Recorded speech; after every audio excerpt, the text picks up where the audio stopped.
Programme मध्य मुकाबले में खुशामदीद। मैं हूं रबिया एहसन और मेरे साथ मौजूद है रऊफ लासरा। और आज के प्रोग्राम में जिन टॉपिक्स पे हम बात करेंगे उसमें सबसे पहले शुगर माफिया की 55 अरब रुपए की लूटमार का पर्दा चाक करने का अंजाम। पंजाब हुकूमत ने सेक्रेटरी खुराक जमान वट्टू को ओहदे से हटा दिया। इंक्वायरी का हुक्म। प्रोग्राम मध्य मुकाबले में सेक्रेटरी खुराक जमान वट्टू ने चीनी माफिया के ताकतवर कार्टेल्स के खिलाफ भरपूर कार्रवाई के अज़्म का इजहार किया था। इसके अलावा बात करेंगे हुकूमत 200 यूनिट्स वाले सारिफीन के लिए रिलीफ लेने में कामयाब। आईएमएफ ने 400 यूनिट्स वालों को रिलीफ देने से इनकार कर दिया। दूसरी जानिब गैस की कीमतों में बड़े इजाफे का खदशा। निगरान हुकूमत पर सख्त फैसलों के लिए दबाव। मुल्क भर में कई बिजली चोर गिरफ्तार। अरबों रुपए की बिजली चोरों को माफी न देने का फैसला। सख्त तरीन फैसले कर लिए गए। दूसरी जानिब माली साल 2021-22 में एनर्जी इंपोर्ट पर $19 अरब खर्च। एनर्जी बहरान की बुनियादी वजह का पर्दाचाक। सस्ती बिजली के बजाय महंगे ऑयल इंपोर्ट से कौन अरबों रुपए कमा रहा है, इसके ऊपर बात करेंगे। इसके अलावा बात करेंगे डॉलर स्मगल करने वालों को सिक्योरिटी इदारों ने दबोच लिया। पेशावर में कई गिरफ्तार। डॉलर्स बरामद। इंटर और ओपन मार्केट फर्क मजीद कम। आर्मी चीफ के आज़म के बाद स्मगलिंग माफिया ढीला पड़ने लगा।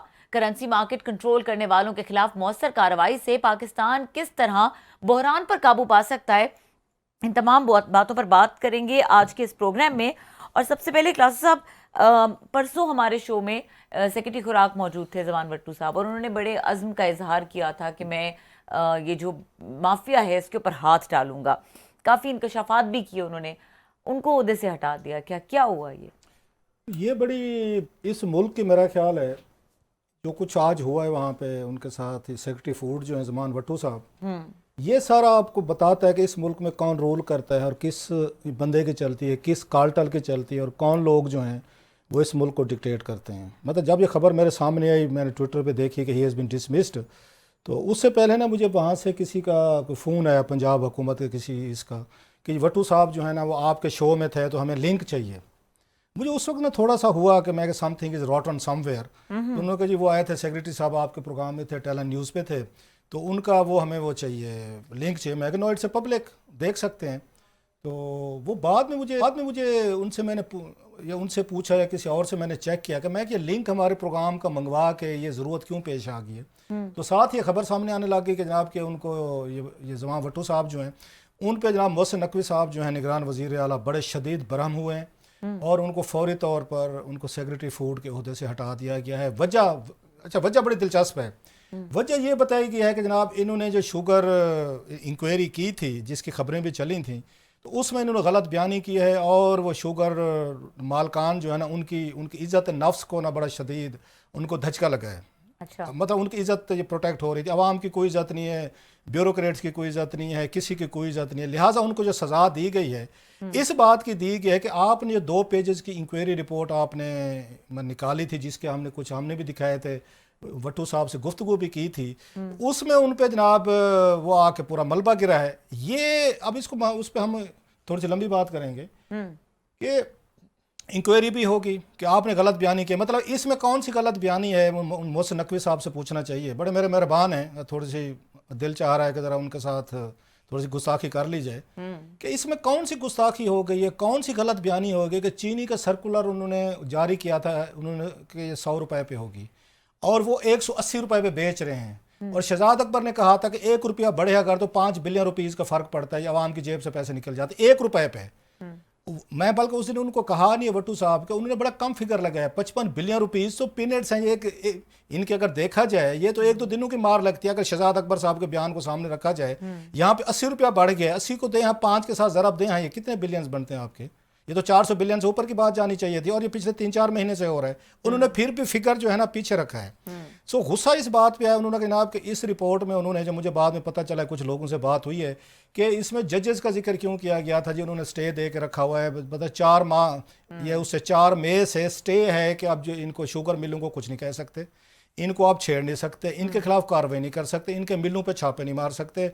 आप अगर ये अफगानिस्तान भी स्मगल कर रहे हैं, मतलब उन्होंने तो नहीं लिखा अपने आर्डर में, लेकिन आपने इनके मूवमेंट को कुछ नहीं कहना, वो उनको बिल्कुल नहीं रोक सकते। वो यहाँ से निकालें हिंद सिंध, यहाँ पिशावर से हो तो काबुल से आगे सेंट्रल एशिया पहुँच जाए, हमारी चीनी, उन्होंने वहाँ पे उन पे ये कदगन थी कि इन्होंने डिपार्टमेंट ने इनको कुछ नहीं कहना, ना शुगर केन कमिश्नर ने कुछ कहना है, ना सेक्रेटरी फूड ने कहना है, ना पंजाब हुकूमत ने कहना है। उन्होंने उसमें बड़ा उन्होंने क्लियर लिखा, इसमें रिपोर्ट में नाम लिखे उन्होंने जजेस के कि 4 मई को फलां जज साहब ने स्टे कर दिया, फलां ने ये कर दिया, बल्कि उसमें ये भी लिख दिया कि एक ही जज के सामने शुगर के केसेस लगते हैं, शुगर मालकान के केसेस एक जज के सामने लगते हैं और 12 केसेस अब तक उनके सामने लगे हैं शुगर मालकान के 12 के फैसले उनके हक में हुए हैं। ये रिपोर्ट में लिख दिया उन्होंने। इतना बड़ा सच जब बोलेंगे तो फिर तो नौकरियां जाएंगी। अच्छा, उन्होंने कहा जनाब कि हमारे प्रोग्राम में मैंने पूछा था मैं कि सुप्रीम कोर्ट भी गए थे, उन्होंने कहा जनाब हम तो जून में गए थे, जून जुलाई अगस्त सितंबर, आज तक सुप्रीम कोर्ट ने भी आपकी इस पिटीशन को टेकअप नहीं किया। अवाम लुटती रही है। मतलब है यहाँ से चीनी का रेट देखें 100 रुपए से 180, 182, 200 तक क्रॉस कर गया है ना। आकर ना उन्हें एक उसको ये हो कि मोहसिन नकवी साहब को गुस्सा आया कि जनाब मेरी पंजाब की आवाम लूट रही, क्योंकि मोहसिन नकवी साहब तो किसी को जवाब देनी है। उन्होंने कौन सा इलेक्शन लड़ना है, उन्होंने कौन से वोट लेने या कौन से वोट लेके वजीर आला बने हुए हैं, वो तो नहीं बने हुए। सो उन्हें पता है कि जिन लोगों ने मुझे वजीर आला बनवाया है वही मुझे प्रोटेक्ट भी करेंगे, और उन्हें पता है कि मैंने ताकतवर लोगों से दोस्ती करके ही मैं वजीर आला रह सकता हूँ। मैं कमज़ोर या वल्नरेबल या अपने ब्यूरोक्रेट या अवाम के साथ खड़े होकर मैं वोट भी नहीं ले सकता, मैं दोबारा वजीर आला भी नहीं बन सकता। So he has decided to side with the powerful. ये जो आपकी मैटी जो यहाँ पे हमारे लोग हैं, वो उसमें शुगर वाले हों या दीगर जो उसमें इदारों के लोग हों, उनके लिए डिसीजन लेना था आज कि उन्होंने यहाँ पे ज़मान भट्टू जैसे जो अफसरान हैं जिन्होंने डट के स्टैंड लिया है और आवाम के लिए खड़े हुए हैं। एक दो ब्यूरोक्रेट हैं, ये देख के एक दो दाने हैं। वैसे ये बता दूं मैं आपको, इस मुल्क में ज़मान भट्टू साहब जैसे लोग जो हैं जिन्होंने ये रिपोर्ट लिखी थी जिसमें उन्होंने एक्सपोज किया था कि इस मुल्क को शुगर बैरन्स, ये पावरफुल यहाँ पे इलीट जो मालकान है, जिसको हमने बताया भी था कि उसमें 70% से ज़्यादा सियासी हुक्मरान हैं, इस मुल्क की आवाम को कैसे लूट रहे हैं, और लूट के गए हैं, सामने लूट के गए हैं। उसके साथ खड़े होने के बजाय मोहसिन नकवी साहब ने या पंजाब के बड़े बाबूज ने दे डिसाइडेड कि हम शुगर मिल मालकान के साथ खड़े होंगे जिनकी कोई उन्होंने वहाँ पे चीज़ एक्सपोज। उसमें कौन कौन मालकान थे उस दिन हमने बताया था। उसमें शरीफ फैमिली थी, इनके मिले हैं, इसमें जरदारी साहब के मिले हैं, इसमें चौधरी को मिले हैं, इसमें मून सलाई साहब के मिले हैं, इसमें जनाब द्रीशक हैं, इसमें महमूद आल खुसरो बुख्तियार है, इसमें एक लंबी लिस्ट है। अगर हमारी वो टीम वाले वो दे दें दोबारा हम पढ़ दें ताकि लोग कहते हैं आप नाम नहीं लेते। उस दिन आपको याद हो ये भट्टू साहब ये कह रहे थे, उन्होंने कहा जी मुझे निगरान हुकूमतों की बड़ी ये सपोर्ट है और हम एक्शन करेंगे। याद है आपको मैंने क्या कहा था? मैं कि मोहतरम जो निगरान हुकूमतें आपको सपोर्ट दे रही है ना, और उन्होंने कहा जनाब पै जाओ, तो जहन में रखें उनको निगरान वजीर आला भी इन्होंने बनवाया है जिनकी शुगर मिले हैं, और जो ऊपर बैठे हुए वजीर आला वजीर आजम बैठे हुए अनवारुल हक काकड़ साहब, उनको भी उन्होंने बनवाया है जिनकी शुगर मिले हैं। उनको शहबाज शरीफ साहब ने जरदारी ने बनवाया है, मोहसिन नकवी साहब को जरदारी साहब ने बनवाया तो उनके भी शुगर मिले हैं। और अगर यहाँ पे अनवारुल हक काकड़ साहब को वजीर आजम बनवाया है तो वो शहबाज शरीफ साहब ने कंपनी बनाए, उनको भी शुगर मिले। सो आई वाज वंडरिंग, एक ब्यूरोक्रेट, एक पता नहीं, एक तो पहले मुझे हैरानी है कि ऐसा ईमानदार ब्यूरोक्रेट निकल कहाँ से है, पंजाब की धरती से कैसे निकला है, पहले तो मुझे इस पे हैरानी है। मतलब एक का दाना भी कहते हैं ना, इस ये खाक में कोई ना कोई चिंगारी निकल ही आती है कि जो आके इतने बड़े बड़े लोगों का उन गिरबान पकड़ के उनको अकाउंटेबल करने की कोशिश करती है, लोगों को सामने लाने का कोशिश करती है, जो आम आदमी के लिए खड़े होने की ब्यूरोक्रेट जुर्रत करता है।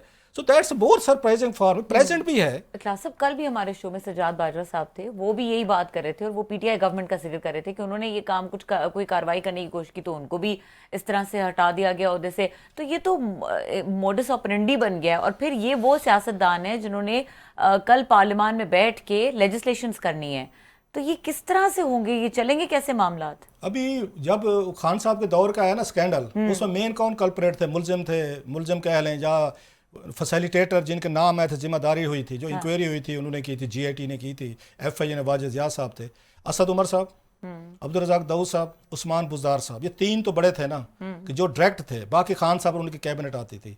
जो लोग इन्वेस्टिगेट करने थे उसमें जैसे उन्हें सजाद मुस्तफा बाजवा साहब या एडिशनल डायरेक्टर एफआईए थे, जब उन्होंने तह में पहुंचने की कोशिश की कि जनाब ये सारी मनी लॉन्ड्रिंग सारी चीज़ें और चीनी के जरिए सब कुछ हो रहा है, तो इसमें जनाब आपके सारे अपने इन्वॉल्व इसमें लोग शामिल हैं, जो स्टेट बैंक भी है, FBI भी है, एक और भी इदारा, वो बता रहे थे।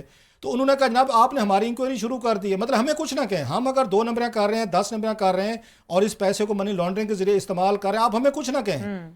एंड उनके साथ भी यही कुछ किया गया, तो उनको भी वहाँ से उन्होंने निकाला, डिसमिस किया, नौकरी से निकाल दिया, इंक्वायरियाँ करवा दी शहजाद अकबर साहब ने केस ने, क्योंकि अगेन पावरफुल शुगर आपकी इंडस्ट्री वहाँ मौजूद थी। अब सवाल यह है कि अगर एक ब्यूरोक्रेट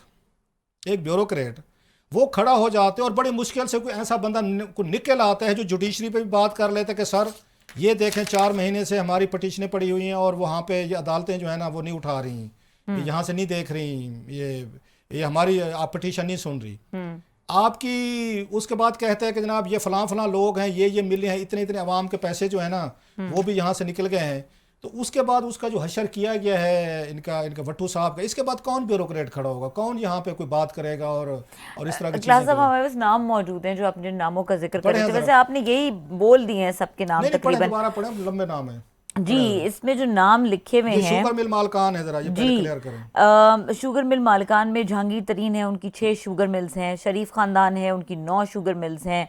फिर इसके अलावा जी जहांगीर खान तरीन का जो हिस्सा है वो 22% है शुगर इंडस्ट्री में। और फिर इसके अलावा 12% जो है वो इस इंडस्ट्री में हिस्सा है खुसरो बख्तियार साहब का।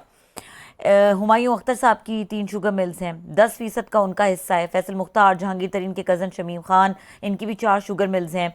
फिर 10 शुगर मिल जो हैं वो जरदारी ख़ानदान की हैं। ओमनी ग्रुप की 7 से 9 शुगर मिल्स हैं। आई थिंक ये तो कोई अगर बात करें जुल्फ़िकार मिर्ज़ा और साबिक स्पीकर नाम कौमी पढ़ असम्बली देना, फहमीदा आप मिर्ज़ा नाम भी पढ़ देना। शुगर मिल के मालिकान हैं।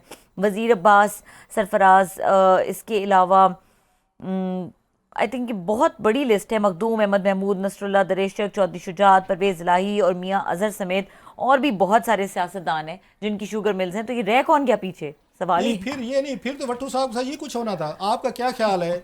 सब मोहसिन अपने नकवी साहब इंटरेस्ट जो को है, डिफेंड करेंगे। मोहसिन नकवी साहब में इतनी थी, आज उनका उनका टेस्ट था, इट वाज अ टेस्ट, नाकाम हुए। मतलब वो जो उसमें कहते थे कि जनाब कि हम सूबे की आवाम का बड़ा तहफ़्फ़ुज़ करेंगे, कर लिया तहफ़्फ़ुज़ उन्होंने अपने। उसने एक गलत बयानी, क्या गलत बयानी की है? 4 मई को स्टे हुआ है, उसके बाद कीमतें 200 तक पहुंच जाए, गलत बयानी है। आप मुझे बताएं, 1 रुपया कीमत बढ़े अगर तो उसके बाद कितना उनको प्रॉफिट होता है? गलत बयानी की है उन्होंने मिलों पे आप उनको जाके उनके नहीं खोलने दे रहे, उनके वेयर हाउस देखें, होल्डिंग देखें, उनको स्मगलिंग रोकने की इजाज़त नहीं हो रही है, गलत बयानी की है उन्होंने ज़मान भट्टू साहब ने। भट्टू साहब का यही कसूर है कि अगेन ही try to stand with the people, कि लोगों के लिए खड़े होने की उन्होंने कोशिश की। पूछना इनसे कि 190 रुपये तक चीनी कैसे बेच रहे हैं?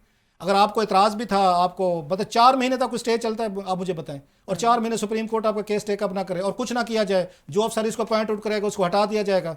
आवाम को भी तो सोचना चाहिए। मतलब उनको क्या फ़र्क पड़ेगा? भट्टू साहब पहली दफ़ा नहीं हो रहे, ये मैवरिक टाइप आदमी है।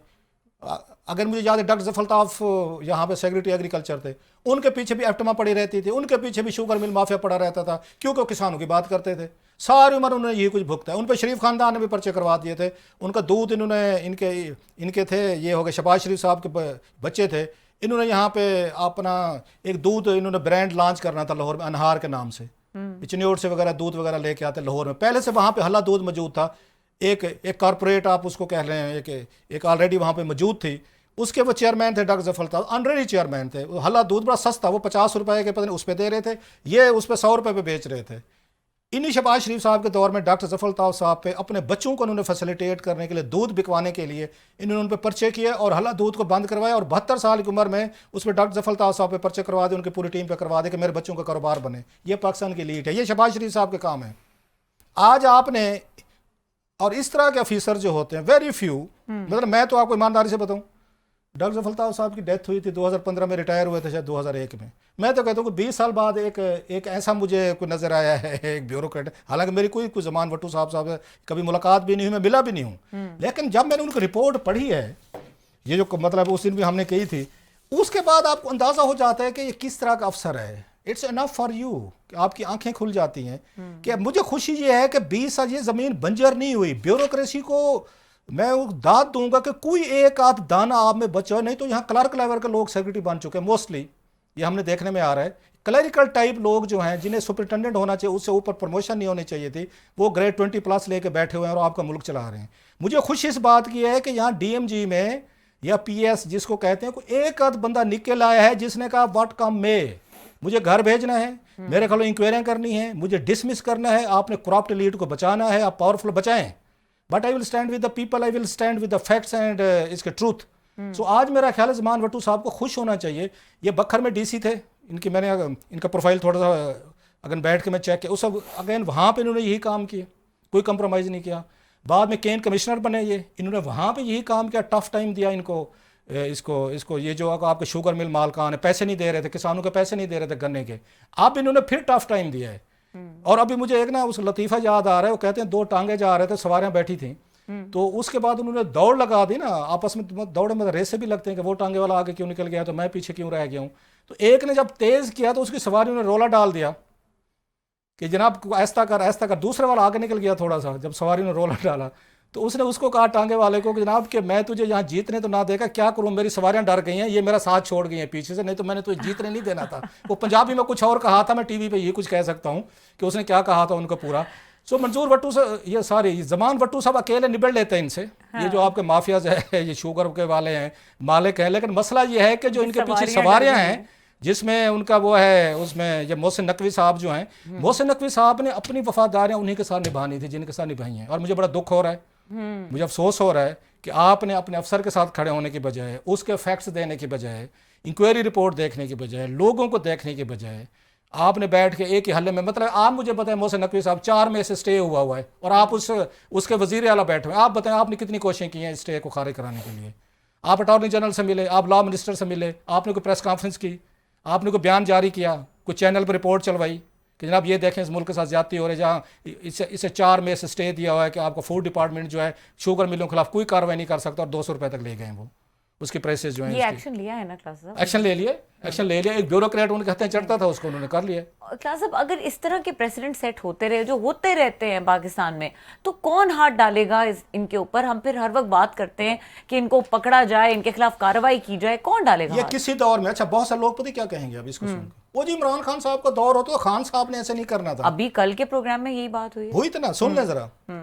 उन्होंने रोका था खैबर मनीके को वहां पे। मैं बता दूं कि सारी एलीट एक जैसी है, once it comes to your own house, ये सारे एक जैसे हैं। इनकी पावर, मैंने शहबाज शरीफ का बता दिया कि उन्होंने कैसे उस पर डॉक्टर जफर अल्ताफ साहब पे उन्होंने पर्चे कराए, मुकदमे कराए, अपना हला दूध अपना उन्होंने मार्केट करवा, उन्हें सारी अपना अनहार दूध मार्केट करवाने के लिए लाहौर में उन्हें 72 साल एक उस बंदे पे जितने यहाँ पे आके चेंजेस दी, सस्ता दूध रहे थे, और उसमें 26,000 उसमें वो थी खवातीन से दूध लेके पाकपत्तन और इन एरिया से आके लाहौर को सप्लाई किया जा रहा था। आपने सब का सब लोगों को बेरोजगार के मेरे बच्चों का दूध आके वहाँ पे मार्केट, और वो फिर भी नहीं हो सका, और उसी की सजा भुगती, शहबाज शरीफ ने भुगती, इनके बच्चों ने भुगती, भगोड़े हुए सारे के सारे जहाँ से दौड़ गए थे, और सारे के सारे लोगों ने जेलें भुगते। मैं कहता होता था आप लोगों को उसकी डॉक्टर जफर अल्ताफ साहब के साथ की हुई ज्यादतियाँ और उनके बच्चों और उनकी फैमिली के साथ और बाकी जो लोग थे उसका आप उसकी भुगत रहे हैं, लेकिन बाज वो फिर भी नहीं आए। ये उन्होंने किया। खान साहब की सुन लें, जो सबसे ज्यादा डार्लिंग, बड़ा इंसाफ है, उन्होंने 6 आपके आईजी चेंज किए थे, उन्होंने 7 उन्होंने चीफ सेक्रेटरी चेंज किए थे 3.5 सालों में। वहाँ तो उस वक्त आपको याद होगा, ये पता चलता था कि जनाब के डिप्टी कमिश्नर की सीटें बिकती हैं। उनके दौर का वाक़या सुन लें कि वो पुलिस अफसरान को कैसे डील करते थे। खैबर मनीका साहब अपने गन मैनों के साथ जा रहे थे, उनको रोका वहाँ पे उस नाके पे, उनके गन मैन उन्होंने गन्ने उन्होंने गन्ने उन पे वो कर ली थी, ये जो थे आगे पुलिस वाले थे, और शिकायत की गई कि जनाब इनको जुर्रत कैसे हुई खैबर मनीका रोका। ये बातें इमरान खान साहब से हुई हैं। I was part of those meeting. ये बुशरा बीबी साहबा जो हैं, इनकी बेटी जो हैं वो जा रही थी नंगे पाँव, रात को 2 बजे दरबार की साइड पे जा रही थी, उस पे चलते हुए आपके जीटी रोड पे जा रही थी। पुलिस ने आगे से रोक लिया पेट्रोलिंग कि बीबी खैर है, एवरीथिंग इज ओके। और उन्हीं दिनों में वो जैनब वाला और दीगर मोटरवे वाला मेरा ख्याल वो भी केसेस इस तरह के उसमें हुए होते चीज़ें, या उससे पहले कुछ हो चुकी थी। रात को अकेली खतून रात को नंगे पाँव जा रही है, पुलिस ने रोक के पकड़ा। पता क्या हुआ था? आरपीओ चेंज हुआ था शारिक कमाल सदीकी, जी, उसके बाद डीपीओ रिजवान गोंदल हुआ कि आपको जुर्रत कैसे हुई है कि आपने बेगम साहबा की बच्ची को रोक के पूछा क्यों है। मैंने खान साहब से पूछा था, लोग ये गवाह हैं बहुत सारे, जब पहली मीटिंग हुई तो तपे बैठे थे। मैं कि खान साहब ये बताएं, आपने सारी उम्र हमें यूरोप की, लंदन की, हिंद सिंध की मिसालें सुनाई हैं कि वहाँ पे रूल ऑफ लॉ ये कहते हैं। मैं कि रात के 2 बजे कोई खतून अकेली जा रही हो, नंगे पाँव जा रही हो, पुलिस उसको वहाँ पे ये पूछे रोकने के लिए, बीबी एवरीथिंग इज ऑल राइट। मैं कि नहीं पूछना चाहिए था उसको, नहीं उन्होंने क्यों रोका? उनके ये अल्फाज से बेहरूमती हो गई थी। मैं कि ये कैसी बेहरूमती? मैं कि खुदा ना खासा उस खतून के साथ रात के 2 बजे कुछ हो जाता तो कितना बड़ा यहाँ पे क्राइसिस होना था। मैंने कहा लड़ पड़े, सारे पूरे सहाफ़ियों से लड़े। अच्छा खैबर मनीका का मैंने कहा उन्होंने गन्ने तान ली थी पुलिस वाले। मैं कि आप तो अमेरिका में रहे ना, नहीं सॉरी आप लंदन में रहे ना, यूरोप में, वहाँ पे पुलिस वाले पे मैं कि ऐसे गन कोई तान ले वो क्या करते हैं? मैं बताता हूँ सर, वहाँ से आप इतना हाथ जो है ना इतने तक लेकर जाए वो आपको गोली मार देता है। मैं कि शुक्र करें खैबर मनीका जिंदा है आपका, और आपने उठा के पूरी ब्यूरो को उसको पता, उनकी पता इंक्वायरी किसने की थी? शारिक कमाल सदीकी की और इसके रिजवान गोंदल की।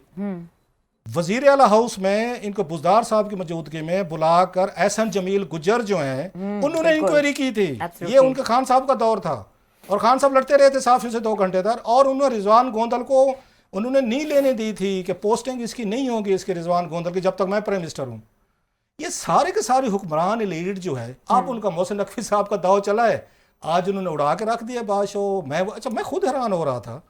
मैं कि ये कैसे हो सकता है जनाब, इतनी बड़ी चेंज आ गई है, मोहसिन नकवी साहब में चेंज आ गई है, पंजाब बदल गया है, यहाँ पे मतलब रूलिंग लीड बदल गई है, और इतने बड़े बड़े बड़े इसमें मगरमच्छ बैठे हुए हैं, उनके खिलाफ रिपोर्ट बन गई है, उनकी स्मगलिंग की कहानियाँ सामने आ गई, 55 बिलियन रुपीज़ के डाके की डिटेल्स आ गई है, उन्होंने कैसे मैनेज और मनूवर कर लिया और सब। खुलेआम एक ब्यूरोक्रेट कह रहा है, वो कह रहे हैं कि जी मैं कार्रवाई करूंगा, और ऐसा होने भी अच्छा, लगा हैरानी है। थी, शुक्र है 2 दिन में हमारी हैरानी मोहसिन नकवी साहब ने दूर कर दी है। तो अच्छा, कि ये दूसरा वही पाकिस्तान है। ये वही है। इन्होंने अच्छा, मीडिया पे भी खबरें नहीं चलने दी। जरा नोट करें कि चीनी की कीमतें जो हैं, जो कुछ भी हो रहा था, मीडिया पे भी इन्होंने नहीं जाने दी। बहरहाल मोहसिन नकवी साहब की मुझे इसलिए शिकायत नहीं है कि ना वो लोगों के नुमाइंदे हैं, ना वो लोगों को जवाबदेह हैं, ना उन्होंने वोट लेने हैं, ना उनको वोट के जरिए ये उनको ओहदा मिला है। जिन लोगों ने उनके ओहदे लेके दिया था उन्हीं के मिले हैं। तो मोहसिन नकवी साहब ने एग्जैक्टली यही कुछ करना था जो उनके मिल मालकान उनसे चाहते थे।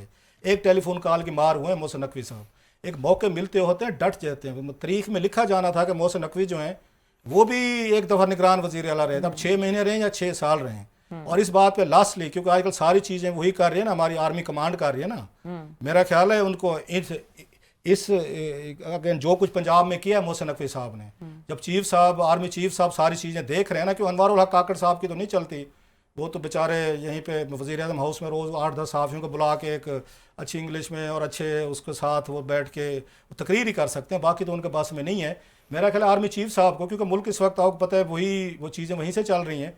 जनाब ये तो ज़रा एक अफसर को बचा के देखें, आप इनको नहीं बचाएंगे, इनको नहीं प्रोटेक्ट करेंगे, तो फिर सर आपकी पूरी ब्यूरोक्रेसी डिमोरलाइज्ड होगी, कोई काम नहीं करेगा और लोगों का ट्रस्ट ही खत्म होगा। अच्छा, पहले जुडिशरी होती थी जो इनको प्रोटेक्ट करती थी, ऐसे अफसरान को, ऐसे अफसरान को प्रोटेक्ट करती थी। एक उसमें जफ़र कुरैशी साहब आए थे, उसमें एडिशनल डीजी आए थे, उन्होंने उसमें FIA में उन्होंने जो, अगर मुझे याद है मुनिस अली वाले केसेस में उन्होंने भी उस वक्त उन्होंने इन्वेस्टिगेशन की थी, उनको उठा के रहमान मलिक ने गवादर भेज दिया था।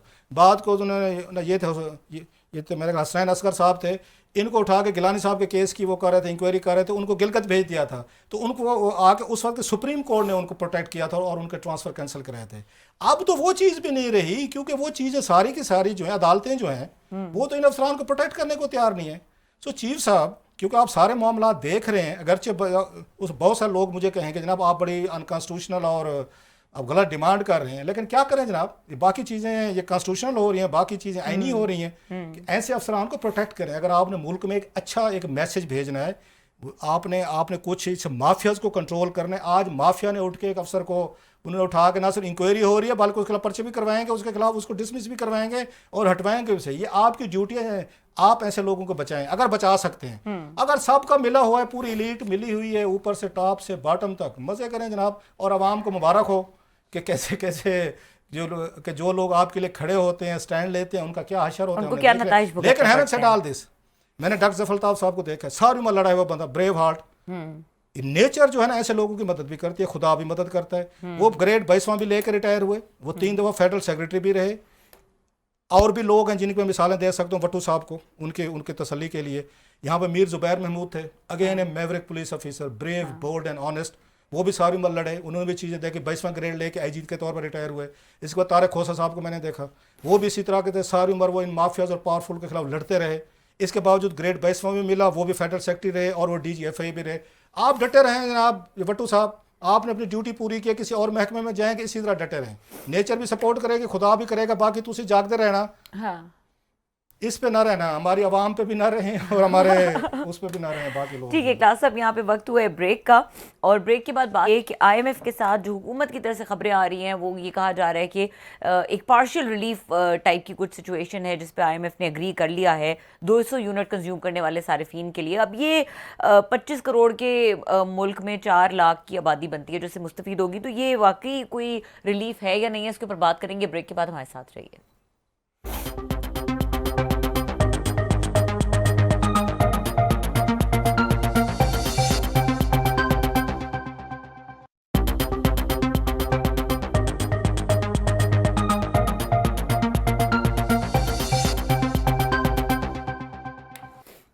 Welcome back. और बात करेंगे जिस तरह ब्रेक से पहले मैंने कहा कि आईएमएफ के साथ ये खबरें आ रही हैं कि दावा किया जा रहा है गवर्नमेंट जो जराए हैं उनकी जानिब से कि आईएमएफ के साथ प्लान कामयाब हो गया है। अब थोड़ा सा अगर इस कामयाबी के ब्रेकडाउन में जाएं तो 200 यूनिट के जो कंज्यूमर हैं सार्फिन, उनको एक रिलीफ मिल रहा है कि जी उनके बिल की 3-3 किस्तें कर दी जाएंगी। अब क्या साहब, इसमें तो बहुत सारे सवाल हैं, मैं कुछ कहूँ या आप? पूछे सवाल पूछे। अच्छा, सवाल नंबर 1 कि ये किस तरह का रिलीफ है, ये इसमें किस्तें कैसे होंगी, ये किस्तें होंगी तो फिर अगले बिल का क्या होगा? आपको भी और 75,000 रुपए का बिल है, आप भी करा लें 6 किस्तें। तो फिर अगले महीने क्या होगा? कोई अगले महीने का बिल अक्टूबर माफ में हो तो रहा है? इससे ज्यादा महंगे बिल आ रहे हैं। तो सेक्रेटरी राशिद रंगड़ियाल साहब ने, मैं खुद बताया था, उसने कहा आप लोग रो रहे हैं या जुलाई के ये बिलों को, तो अभी सब्र करें। उसने कहा अक्टूबर आ रहा है, अक्टूबर में तो आपकी, तो क्या उसकी भी दोबारा 3 किस्तें होंगी? बस इसी तरह ये किस्तों पे मुल्क चल रहा है, कर्जे पे चल रहा है, सूद पे चल रहा है, आप भी चलेंगे। मतलब जितना हम कमाते हैं, पता है आपको इस वक्त क्या हो रहा है? जितना हम इस वक्त रेवेन्यू कमा रहे हैं वो सारे का सारा बैंकों को सूद में जा रहा है, जो हुकूमत पाकिस्तान कर्ज ले रही है। आपका सारे का सारा जो रेवेन्यू हमें बताते हैं टारगेट बढ़ गए हैं, क्योंकि इस वक्त 22% कमर्शियल आपका वो लग रहा है, रेट लग रहा है इस वक्त। आप बैंक से कर्जा लेना 22% है, उसमें बैंक भी अपने चार्जेस लगाते हैं, अलहदा से लगाता होगा, तो तकरीबन 24-25% पे जा रहा है। आम आदमी तो ले नहीं सकता, आम छोटा बिजनेसमैन तो ले नहीं सकता, जो मिडल वाले हैं वो तो ले नहीं सकते। लेते हैं जनाब बड़े बड़े अच्छा इस वक्त तो इवन आपके एक्सपोर्टर जो हैं बड़े, या टेक्सटाइल वाले हैं या दीगर जितने भी हैं, वो भी ये अफोर्ड नहीं कर सकते। कौन सा मुल्क होगा, बिजनेसमैन होगा जो 25% 24% पे जाके आपका वो करेगा? बिजली का बिल भी दे, कमर्शियल है ये एक अलहदा है, वो भी करे। मतलब बाज़ दफ़ा ताजर और ये बिजनेसमैन रोता भी ठीक है बेचारा, हम पड़े तो रहते हैं इनके पीछे कि वो क्या करे जब आपकी कॉस्ट ऑफ लिविंग जो है या कॉस्ट ऑफ प्रोडक्शन जो है वो स्काई रॉकेटिंग होगी। आप उससे लोन लेके बिजनेस करेंगे तो 24% या 25% आपको देना पड़ता है।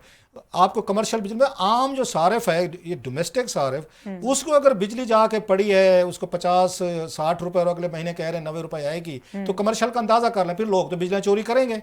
बस चोरी का रीजन एक ये भी है, बिजली आप सस्ती करेंगे तो कोई मतलब अगर आप सस्ती करते, ऑप्शन था कि बिजली सस्ती करके ज्यादा कंज्यूम कराएं तो लोग इसको आगे ज्यादा बिल्स भी रिकवरी होगी, आपकी चोरी जो 600 बिलियन रुपीस की हो रही है वो भी शायद कम हो जाती। आपने कहा बिजली भी महंगी बेचेंगे, बिजली चोरी भी करवाएंगे और मर्जी से हम सारी डीलिंग करेंगे। सो वो इस वक्त हुकूमत पाकिस्तान सबसे बड़ी बारोअर है बैंकिंग की। इस वक्त अगर कोई पैसा कमा रहा है, इस वक्त नहीं कमा रहा, पिछले 8-10 साल से इनके बैंक से इनके बैलेंस शीट उठाएं, इस मुल्क में बैंकों ने अंधा पैसा कमाया है, आप सोच नहीं सकते। और कहां से कमाया है? अच्छा, हुकूमत पाकिस्तान से कमाया है, अवाम से कमाया है। वो आजकल बैंक कर्ज ही हुकूमत पाकिस्तान को देते हैं। एक तो इंश्योरेंस है, एक आपको पक्का है, गारंटीज हैं, और 25% आपको सूद मिल रहा है। ये कौन सा ऐसा इससे बड़ा बिजनेस हो सकता है? और यही बैंक जो है प्राइवेट, ये हमारा पैसा जो है हुकूमतों का, हुकूमत के पास पड़ा हुआ है, ये यहाँ से 4-5-6% पे ले जाते हैं, डिपॉजिट ले जाते हैं, सिफारिशें करवाएं, वजीर उसमें करवाएं, फलां से करवाएं। जो उस रात भी बात कह रहे थे अपने उसमें अकील करीम डैडी साहब कह रहे थे, हमारा पैसा जमा हुआ बैंकों के पास, उसमें पड़ा, हुकूमत के पास पड़ा है, पेंशन पड़ी है, ग्रेजुएटी पड़ी है, तनख्वाहें पड़ी हैं, सब कुछ पड़ा हुआ है। ये बैंक ले जाते हैं प्राइवेट 6-7% पे, उसमें वजीरों को खिलाएंगे, किसी सेक्रेटरी को खिलाएंगे, बोर्ड वालों को खिलाएंगे, हमारे पास डिपॉजिट होगा। और वही हुकूमत पाकिस्तान जो उनको डिपॉजिट करवा ले, उन्हीं से 22% पे आके लोन लेके आते हो अपना पैसा, जो सारे का सारा पे सूद जो है इस वक्त आपको 3,000 अरब हम सूद दे रहे हैं सालाना, 3,000 अरब, और टोटल जो है आपका 4-5 हज़ार अरब आपका रेवेन्यू है। अब गंजी है क्या, नचोड़े की क्या, ये जरा बताएं। सबसे बड़ा आपका साइकिल है, विशेष है। और क्लास साहब एक चीज़ अगर नोटिस करें इंटरेस्टिंगली, ये पिछले जितने टाइम से पाकिस्तान इस माशी बहरान से गुजर रहा है, हर सेक्टर, हर तबका, चाहे वो फूड इंडस्ट्री है, चाहे वो एग्रीकल्चर है, किसी भी किस्म का बिजनेस उठा के देख लें, वो एक क्रंच से गुजरे हैं। नहीं गुजरे तो इवन मीडिया ने क्रंच देखा, हर जगह पे डाउन साइजिंग हो रही है, कहीं पे तनख्वाहें कट रही हैं, कहीं पे कुछ हो रहा है। नहीं कुछ हुआ तो बैंकिंग इंडस्ट्री को कुछ नहीं हुआ, वो सुना ही नहीं उन्होंने कि उनको कोई मसले आ रहे हैं, उनका कॉस्ट ऑफ फंड कुछ मसले में है, they are downsizing their people, salaries कम कर रहे हैं, उनके बोनस भी लग रहे हैं, तनख्वाहें भी बढ़ रही हैं। ये किसी को नजर नहीं आ रहा कि बैंकिंग सेक्टर क्यों इतना साउंड एंड सिक्योर है। माशाल्लाह जी, हम तो चाहते हैं साउंड सिक्योर, हम ये नहीं चाहते खुदा ना खासा बैंक से कोलैप्स करें। लोग नौकरियां करते हैं, आपका पूरा इकोनॉमिक सिस्टम चलता है, मुआशी निज़ाम चलता है, फिर एनफ मैम बैंकों की भी जरूरत है, बैंकों में नौकरियां करने वाले हमारे बहन भाई हैं, सारे वही हैं, लेकिन बाज एट व्हाट कॉस्ट। आप लोग अगर यहाँ पे बैठ के हुकूमत पाकिस्तान से आप लेते हैं 5-6% पे के उनका डिपॉजिट ले लेते हैं, फिक्स ले लेते हैं, और बाकी उसके बाद 22% स्टेट बैंक कर देता है कि ये आपका मार्कअप होगा, और आप सिर्फ उन्हीं को कर्जा दे रहे हैं जिसकी वजह से छोटी आपकी इंडस्ट्री ने प्रमोट ही नहीं हुई, आपके एक्सपोर्ट ही नहीं बढ़ सकते। रीजन कि छोटी मतलब बांग्लादेश का मॉडल अगर आप देखें या इवन चाइना का, उन्होंने कॉटेज इंडस्ट्री को प्रमोट किया। हमारे यहाँ तो जनाब ये सबसे बड़े बड़े बैठे टेक्सटाइल वाले बैठे हुए हैं, ये जाते हैं, ये एप्टमा वाले सारे जाते हैं, यही अब उसके बाद आप शुगर मिल वालों को देख लें, ये दो पाकिस्तान में सबसे बड़े बिग पावरफुल हैं। और इन्हीं में बैंक इसलिए भी प्रॉफिट कर रहे हैं, बहुत सारे आपके सियासतदानों के इन बैंक्स में शेयर्स हैं, इन्होंने लिए हुए फ्रंट मैन के तौर पर आगे रखो, इन्हीं के बैंक के स्टॉक एक्सचेंज में इनके शेयर्स हैं। आप देख लें इनको उठा के किसी वक्त गोशवारों में देख लें, और इसी में मतलब अब तो इन्होंने टेक्सटाइल मिलों में भी इनके शेयर हैं, इनके पावर प्लांट्स में इनके शेयर हैं। कोई ऐसा मुझे सेगमेंट बताएं जिसमें इस वक्त पाकिस्तान की रूलिंग लीड के अपने शेयर ना हो। इसलिए ये सारे के सारे उनको प्रोटेक्ट भी कर रहे हैं, उन्हीं को बिजनेस भी दे रहे हैं। आईएमएफ ने एक डिमांड रख दी थी। अच्छा, ये हमारे ना आईएमएफ को ना एक विलन के तौर पर पेश किया गया, ये बहुत बड़े बदमाश हैं। हुकूमत पाकिस्तान ने ऐसा इनको लोगों को डराया हुआ है ना कि ये बला है, देह है, ये हाउ करके खा जाएगा आपको। अच्छा, जितनी भी अपनी निकम्मियां, नलायकियां, करप्शन, सारी की सारी को छुपाने के लिए इन्होंने एक रखा हुआ है जनाब, आईएमएफ को रखा हुआ कि आईएमएफ हमें नहीं करने दे रहा, आईएमएफ हमें फला नहीं करने दे रहा, आईएमएफ ने ये कह दिया। रीजन इनके अपनी होते। मसलन आपको मजे की बात बताऊं, आईएमएफ ने एक शर्त रखी थी, उन्हें क्या काम करें। एक तो उन्होंने कहा जितने आपके यहाँ ब्यूरो सिविल मिलिट्री ब्यूरोक्रेट्स हैं ना, सब के आपको गोशवारे जो है ना पब्लिक करें जैसे पॉलिटिशियंस के होते हैं। बादशाह डट के उन्होंने हम तो नहीं करेंगे, नहीं होने दिए, ताकि पता चले ना कौन कितना कमा रहे हैं। नंबर 1। नंबर 2, उन्होंने कहा आप ये जो पैसे हैं आप बैंकों में डिपॉजिट रखवा रहे हैं, ये हुकूमत पाकिस्तान रखवाती, आप बैंकों में ना रखवाएं, आप स्टेट बैंक के कंसोलिडेटेड फंड में रखें। जब आपको जरूरत हो बारो करने की, वहां से बारो कर ले और स्टेट बैंक को वापस कर दे 3-6 महीने बाद, ताकि आप जो सूद पे 3000 बिलियन दे रहे हैं, ये उनकी शर्त थी, ये आपका बचना चाहिए। अब ये बताएं, ये आपकी आवाम के खिलाफ शर्त थी या आवाम के हक में शर्त थी? नहीं माने, इन्हें मानिए शर्तें, पूछे इनसे जरा क्यों कि आप वहां से आपके अपने बैंक हैं। ये शौकत तरीन का अपना बैंक था, वो शौकत तरीन साहब जो इस मुल्क के सब डॉलर्स वाले मामले में बैंक शामिल थे, जो मिफ्ता इस्माइल साहब कहते रहे, जो हम प्रोग्राम्स में बात करते रहे। स्टेट बैंक का तो कोई रोल ही नहीं नजर आया इस सारे मामले में कि उन पे हाथ डालें, उनको पकड़ें। हाथ कैसे डालें? खान साहब के फिर ये लाडले उनके फैन नाराज हो जाएंगे कि वो तो बादशाह, उनका दौर तो दूध की नहरें बह रही थी ना। मसला ये कि खान साहब का दौर बेहतर नहीं था, उनके बाद वाले आने में ज़्यादा बड़े वो निकले हैं, चोर डाकू और नलायक निकले हैं दूसरे लफ्ज़ों में, इसलिए खान साहब को लोग याद कर रहे हैं। कुछ दिन गुजरने दें, मैं हमेशा कहता रहता हूँ 6 महीने साल गुजरने दें, ये अवाम को ना, ये जो उसमें ये आपके 18 महीने PTM के रहे, उनको शहबाज शरीफ और जरदारी फरिश्ते लगना शुरू हो जाएंगे, अवाम की राय की मादरत से नाराज़ हो जाएंगे। मुझे ज़्यादा इसकी इसलिए फिक्र नहीं होती। 2022 में जनवरी फरवरी में बार बार बताता हूँ, मैं गाँव में गया, लोगों ने मुझे पकड़ लिया, रहो साहब तुसी खान साहब पे हाथ आपने हौला रखा हुआ है, हम तबाह हो गए, बर्बाद हो गए, तेल की कीमतें बढ़ गई, खाद की बढ़ गई, हम तो लुट गए हैं, पे हमें मिडल मैन खा गया, गन्ने की कीमतें। उन्होंने मुझे पकड़ा कि उन्होंने कहा तुम अभी बात ही नहीं करते टीवी पे, हालांकि सबसे ज़्यादा गालियाँ मैं खा रहा था उनसे, PTI वालों से, कि आप हमारी हुकूमत के स्कैंडल क्यों एक्सपोज करो। फिर भी खुश नहीं थे। 1 साल बाद के शहबाज शरीफ साहब आ चुके थे, 2023 में गया जनवरी फरवरी, मेरा सर्दियों में अगर ज़्यादा जाता हूँ मैं अपने गाँव, मुझे फिर पकड़ लिया उन्होंने खान साहब तो फरिश्ते थे, इतना अच्छा दौर था उनका, पेट्रोल उस वक्त 140 रुपये मिल रहा था, बोरी इतने में मिल रही थी, फलां ये हो रहा था, ये तो तबाह कर दिया, बर्बाद कर दिया। रहो सवा बात नहीं कर रहे आप, इनको कुछ खान साहब बड़े, इनको गुजरने दें, 6 महीने गुजरने दें। ये कहेंगे जनाब रऊफ साहब आप तो उस वक्त शहबाज शरीफ साहब पे बात करके बहुत बड़ी जाती करते थे, वो तो बहुत फरिश्ते थे, डार साहब से ज़्यादा बड़ा फरिश्ता नहीं हुआ, वो तो 282 रुपये पे डॉलर छोड़ गए थे, ये तो 330 पे ले गए थे। अवाम ना ये डेली बेसिस पे अपने सर्कमस्टांस के मुताबिक बदलती रहती है, विच इज़ अंडरस्टैंडेबल। अगर कंफर्टेबल है तारीफ करेंगे, नहीं होंगे तनकीद करेंगे। सो जनाब ये यहाँ पे जो लोग भी आते हैं आपके साथ, जिन मिफ्ता इस्माइल वाला बैंकों का देखें, बैंकों ने 70 अरब रुपया कमा लिया था, डॉलर का रेट 228 था, उन्होंने LC खोली 248 से 20 रुपये पर डॉलर प्रीमियम ले रहे हैं, ज़्यादा दे हम करेंगे, और मिफ्ता इस्माइल ने उनको अलाउ किया कि लूट लो, शौकत तरीन है उनको लूट लो, शौकत अजीज है लूट लो, जो भी फाइनेंस मिनिस्टर, आप बैंकर जब लेंगे, फाइनेंस मिनिस्टर महर मुआशात नहीं लेंगे, तो बैंकर तो डिपॉजिट के चक्कर में होता है। मेरे अपने भाई ये बैंक में रहे हैं, मुझे पता है कि उनकी सबसे बड़ी वरी जो होती है डिपॉजिट कहाँ से आएगा। मुझे कह रहे होते थे यार कि तेरा कुछ जानने वाला नहीं है, मैं मेरे वाली तनख्वाह है वो रख लें बैंक में, मैंने कहा आपको अकाउंट में खुलवा दे, तो मेरी तो इतनी औकात है। वो हर वक्त बेचारे डिपॉजिट देख रहे होते थे। तो बैंकर तो डिपॉजिट उसका मेंटालिटी के साथ जाता है सारा, मतलब 3200 अरब रुपया आप उसमें सूद में दे रहे हैं भाई, अपने कर्जों पर नहीं बैंकों को दे रहे हैं, और 5000 अरब आपका टोटल रेवेन्यू आपका टैक्स इकट्ठा हो रहा है, और फिर हम दावे क्या करते हैं, हमने अजीम कौम बनना है, मान लो जी तुझे अजीम कौम। अच्छा, हम IMF की शर्तों की बात करते हैं क्लास साहब। IMF की शर्त से मुतालिक वो यही वाली बात है कि ये प्लान लेकर गए कि रिलीफ दें, IMF ने एक और शर्त रख दी, और ये कुछ मतलब ज्यादा अलार्मिंग है। नमाजें बख्शवाने गए थे, रोजे गले पड़ गए। एग्जैक्टली। और आप ये देखिए कि उन्होंने कहा क्या है, उन्होंने कहा जी 50% आपको गैस महंगी करनी पड़ेगी। अब खुदा करके, अब आप ज़्यादा बेहतर जानते हैं पब्लिक पल्स को, कि लोग कहते हैं गर्मियाँ गुजरे, हमारे बिल थोड़े रिलैक्स हो, हम थोड़े से खर्चे काबू में आए। यहाँ पे अगर गैस के जो हैं कीमतें वो अगर इस तरह से बढ़ जाती हैं तो लोग, थोड़ी सी बात लंबी हो जाएगी, इसको थोड़ा समझाना पड़ेगा।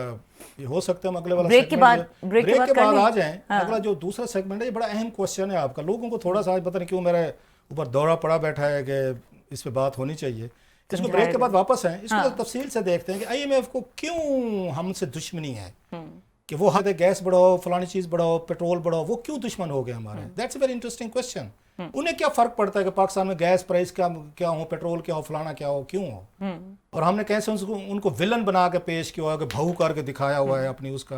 वो दूसरे वाली स्टोरी हम अगले हफ्ते कर लेंगे, दैट्स वेरी एक्सक्लूसिव स्टोरी, वो जो उसने इमरान मकराना साहब ने तैयार की है पेट्रोलियम, वो फिर कर लेंगे। ब्रेक के बाद वापस आए, सवाल जरा फिर दोबारा इसको एड्रेस करते हैं। जी बिल्कुल, ब्रेक के बाद इस सवाल का जवाब क्लास साहब से जानेंगे, हमारे साथ रहिए।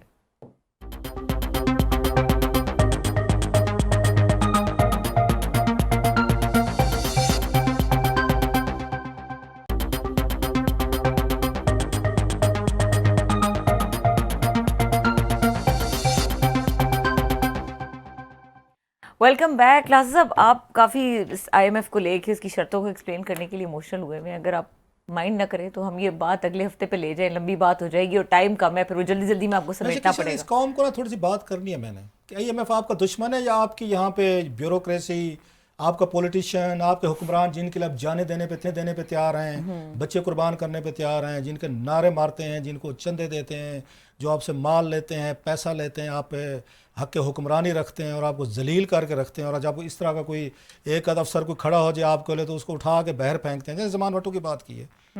इस पे किसी वक्त बात करेंगे तफसील से, who is your real enemy and to me. मुझे कहने दें, अपनी पोजीशन स्टेट करने दें, मैं पहले पोजीशन बता देता हूँ।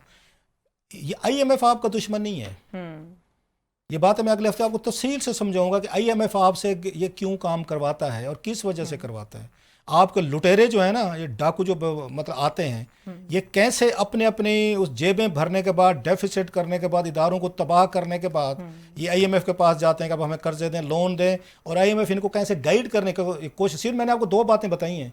उन्होंने कहा जनाब सिविल मिलिट्री के ब्यूरोक्रेसी के गोशवारे ओपन करवाएं और कंसोलिडेटेड फंड में पैसे रखें, नहीं माने। एक और शर्त भी रखी है कि बिजली चोरी के ऊपर प्रॉपर क्रैकडाउन शुरू करे, तो वो यही पकड़े जाएंगे और तभी तो फिर हो रहा है। तो मतलब ये हम खुद से क्यों नहीं कर सकते? नहीं करेंगे। आपको आईएमएफ की मतलब जरूरत चाहिए। मतलब गैस का जो इन्होंने बिजली की कीमत कह रहे, मुझे याद है जब आए थे असद उमर साहब थे, उसके ये वजीर खजाना थे कौमी असम्बली के इजलास में, याद है गैस का उस वक्त ये बना था आपका सर्कुलर डेट। कभी सुना भी नहीं था हमने कि गैस का सर्कुलर डेट भी होता है। हम ये बिजली का सुन रहे थे, पहली दफा शुरू हो गया था, और ये जाके पहुंचा आपको उस वक्त 1.25 अरब के करीब था, आज जाके 400 अरब से ज्यादा हो चुका है। ये कैसे होता है? इसके ऊपर तो चले ये रखें जरा। मैं अपनी पोजीशन बता दिया कि your real enemy is not IMF. आपका रियल एनिमी आपके सरों का ताज है, जिनके लिए आप जाने देते हैं, जिनके लिए सड़कों पे जाते हैं, फेंटियां खाते हैं, मरने को तैयार हैं। ये वो आपके दुश्मन है जिनको आईएमएफ सीधा करने की कोशिश करता है, और जिसका वो सारा बर्डन आप लोगों की तरफ और उसको हम ये कह देते हैं कि आईएमएफ ने शर्तें रख दी। नेक्स्ट वीक मुझे याद दिलाने आपने, इस पे बात करें। अनपॉपुलर है, मुझे पता है कि ये subject is very unpopular, but we will talk about. Mandviwalla साहब ने बड़ी इस पे खूबसूरत तरीके से बात की थी, वो भी मुझे याद है, वो बहुत उन्होंने अच्छे से एक्सप्लेन किया था। अच्छा क्लास, अब कमिंग टू द डॉलर, पिछले एक हफ्ते में 21 रुपए के नीचे आया है, और अभी इस वक्त इंटरबैंक का और ओपन मार्केट का जो रेट है वो भी तकरीबन बराबर हो गया है। So what happened? मेरा जो एक ख्वाहिश है ना, लोग कहेंगे कोई खबर आपको अच्छी खबर लगती नहीं, सहाफ़ी के तो काम ही ये उसमें रहता है कि जनाब के। अब सवाल ये है, ये जो इसकी प्राइस है डॉलर की, जो 307 तक गई या 330 तक गई है, होता ये है, जो मुझे ख़तरा है, कुछ दिन कोई भी जब कोई मिलिट्री कमांडर्स, जैसे माजी में हमने देखा जनरल ज़िया साहब करते थे, जनरल मुशर्रफ साहब करते थे, जब मार्शल लगते थे, वक्ती तौर पर पहला यही होता था कि हम किसी को नहीं छोड़ेंगे, वी वॉन्ट स्पेयर एनीवन। और कुछ दिनों के लिए ताजर, ये ज़ख़ीरा अंदोज़, स्मगलर, बड़े बड़े बयान छपते थे, टीवी टॉक शो होते थे, अखबारों की हेडलाइनें लगती थी, आपकी पीटीवी पे खबरनामों में धमकियां दी जाती थी। 10-15 दिन के लिए एक पैनिक होता था, डर होता था, सारे डर जाते थे कि पता नहीं कौन सी बला हम पे गिरने वाली है। 10-15 दिन बाद ये बिजनेस एज यूजुअल होता था, फिर दोबारा वही प्राइसेस, वही हंगामे, वही सारी चीज़ें कुछ होती थी। अच्छा काम किया उन्होंने, मतलब वी मस्ट अप्रिशिएट के चीफ साहब ने जो काम हुकूमतों को करने के थे। लोग अब हमें कहते हैं जी अब आप मतलब आर्मी चीफ साहब का क्या काम है, वो ताजरों से मिलें, ये एडमिनिस्ट्रेटिव मेजर्स लें, फलां लें, मतलब आपने क्यों नहीं ली? आवाम को इससे अब कोई गर्ज नहीं रही कि अब आपने वर्दी पहनी हुई है या आप सिविलियन कपड़ों में बैठे हुए हैं। जो आपको डिलीवर करके देगा आवाम उसी तरफ जाएगा। मैं लाख लोगों को जमहूरियत पे, डेमोक्रेसी पे, इन पे लेक्चर देते रहे सारी उम्र। हमने जमहूरी पसंदों को भी देख लिया, जितने जिस तरह ये 18 महीनों में ये करके गए और 3.5 सालों में खान साहब कर गए, उससे पहले 10 सालों में पीपल्स पार्टी को नवाज शरीफ की हुकूमत हमने बड़े करीब से देखी, रिपोर्ट भी की हुई है। जो लोग मुझे रेगुलर सुनते हैं या पढ़ते हैं उन्हें पता है कि मेरा स्टांस इस हवाले से क्या रहा है। कोई आपको नई चेंज नहीं आ रही, हमने देखा है। ये काम शहबाज शरीफ साहब क्यों नहीं कर सके, इसहाक डार साहब क्यों नहीं किया, मिफ्ता इस्माइल ने क्यों नहीं किया, उनसे पहले हफीज शेख ने क्यों नहीं किया, शौकत तरीन ने क्यों नहीं किया। मतलब आप लोगों के पास चांसेस थे ना, आप लोग करते। आप इसलिए हमें उस वक्त समझाया जाता है जनाब कानून इजाजत नहीं देता, आइन नहीं देता, चीफ का काम नहीं बनता। वैसे आर्मी चीफ की मुलाकातें उस वक्त भी हो रही थी। जनरल बाजवा साहब तो हर दूसरे हफ्ते अपना दरबार लगाते थे। उसमें खान साहब के, इमरान खान साहब की पूरी कैबिनेट फाइलें चुक के ये सारी के उधर जाती थी, GHQ में जाती थी और ये ब्रीफिंग देते थे। साथ बाजवा साहब बैठे हैं, इधर इनके 10 वजीर बैठे हुए हैं, सामने आपके ये बैठे थे, उसमें ताजर सनतकार बैठते तो और 4-4 घंटे सवाल और जवाब होते थे। ये सारी हुकूमत वहाँ पे शिफ्ट हो जाती थी, ये उधर GHQ में सारे जाते थे। अब सवाल ये है, आपके पास चांस था, या तो मुल्क को ऐसे जाने दें जो 330 रुपये पे डॉलर ले गए थे, उसके बाद 360 पे ले जाना था इन्होंने, क्योंकि 2 लोग इसमें सबसे ज़्यादा इसमें गंदा रोल अदा कर लें। एक हुंडी का जो बिज़नेस हो रहा है, ये बैरून मुल्क पाकिस्तानी को बार बार कहता हूँ, आप अगर 30 रुपये ज़्यादा भी ले रहे हैं ना, सारा डॉलर आपका अफगानिस्तान जा रहा है। आप समझे बैठे कि मुझे 30 पर मिले, मेरे घर वाले पहले मैं उनको $1000 भेजता था, उनको मिलते थे 3 लाख, तो अब मिलेंगे 3,30,000। तो तसल्ली रखें कि डॉलर की इकॉनमी हमारी हो चुकी है। तेल, गैस, बिजली, इवन मैंने कल कहा था झोंपड़ी वाला भी डॉलर से इफेक्ट हो रहा है। आपकी फैमिली उतनी ही महंगाई को, इन्फ्लेशन को भुगतेगी जितने डॉलर आपका ख्याल है 30,000 रुपये जो है ना हमने वो कर दिया है, हमें ज़्यादा मिल गए, कोई ज़्यादा नहीं मिल गए। डिवेल्यूएशन की वजह से आपका पैसा हो रहा है। आपके पैसे की $1000 की कदर होगी अगर रेट 200 तक आएगा, ये जहन में रखें। आपका डॉलर भी स्ट्रांग है और आपका 2 लाख जो आपकी फैमिली को मिलेगा वो ज़्यादा पावरफुल है, वो ज़्यादा इन्फ्लेशन को कम भी करेगा और आप उसका परचेजिंग पावर बढ़ेगी। ये तो टके टोकरी हो रहा है, 330 तक चला गया विद इन ए डेज। सो ये स्ट्रांग मैसेज देना ज़रूरी था जो चीफ साहब ने किया है। अच्छा किया, लोग कहें जी उन्होंने सही किया है, गलत किया, उनका काम नहीं था, आप कहते रहें। जो लोग अफेक्ट हो रहे हैं वो कहेंगे ठीक है, ताजर हो रहे हैं, आवाम हो रही है, उन्हें तो खुशी हुई है कि 307 तक आ गया, डॉलर आ गया। अगली बात जिसका मुझे खतरा है, जो हम करते होते हैं, ये कैंपेन चलेगी 10-15-20 दिन, मुझे एक और खतरा है, वो जो इन्होंने सिविलियन कपड़ों में लोग खड़े कर दिए हैं वहाँ पे जी, आप मनी एक्सचेंज उस पर डीलर्स के बहर आप जाएं और खड़े हों वहाँ पे देखें, वो कुछ दिनों में मुझे खतरा है उन पे भी आपको लोग खड़े करने पड़ेंगे जो उसके लिए खड़े हुए हैं कि आपने हुंडी नहीं होने देनी, आपने अखबार जो स्मगलर खुले छोड़े हुए हैं यहाँ पे पैसा ले रहे हैं, बाहर जा रहे हैं, उनको पकड़ना है या उनका चेक करना है। तो पता ये चलेगा जो चेक करने वाले हैं उन्होंने भी कोई अपना कट रख लिया अभी, आए जी कि ठीक है ले लें, जा रहे हैं, किसी को नहीं पता है कि 10 रुपये फिर डॉलर हम भी लेंगे। ये चलता है, ये मुल्क ऐसे है, ये हमारी चीज़ें ऐसे हैं। सो चीफ साहब को कंसिस्टेंसी दिखानी पड़ेगी, नंबर 1।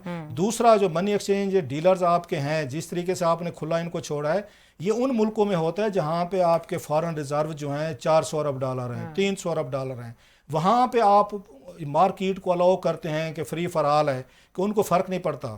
तो जिसके जहाँ 4 से 5 अरब डॉलर अपने हैं और फिर उसमें कमर्शियल आपके बैंकों में पड़ा हुआ प्राइवेट सिटीजन के डॉलर पर 8 अरब डॉलर टोटल है, उस मुल्क में आप अलाउ कर रहे हैं, फ्री ट्रेड होगी और कोई इसमें इंटरवेंशन नहीं होगी। ये मतलब है एक कॉमन अंधे बंदे को समझ आते हैं कि ये पॉलिसी जो है ना ये नहीं चलेगी। चीफ साहब रिजल्ट चाहते हैं ना, अपने सिक्योरिटी फोर्सेज को अलर्ट करें बॉर्डर पे, कस्टम पे अब तक उनका ब्लेम जाता है कि वो कैसे पैसा वहाँ से जा रहा है। नंबर 2, और प्लस ये प्रेशर आपको मुसलसल रखना पड़ेगा। अगर आपने 10-15 दिन के बाद ये चीज़ें बिजनेस एज नॉर्मल हो गया, कुछ बड़े बड़े लोगों पे एक्शन लेना पड़ेगा, लें, जो चीफ साहब ने कहा है कि हम लेंगे, उसके बाद ये चीज़ें ठीक नहीं होंगी। अदरवाइज मुझे खतरा वही है कि फिर कुछ दिनों बाद फिर वही बैक टू स्क्वायर वन ना हो जाए। अब तक तो ये होता है, लेट्स सी कि शायद इस समय को नहीं आओ। बिल्कुल क्लास साहब, आपने बहुत इंपॉर्टेंट बातें की और अभी और भी बहुत सारी बातें थी जो हमने करनी थी, लेकिन इस प्रोग्राम का वक्त खत्म हो गया। देखने के लिए शुक्रिया, इजाजत दीजिए, अल्लाह हाफिज।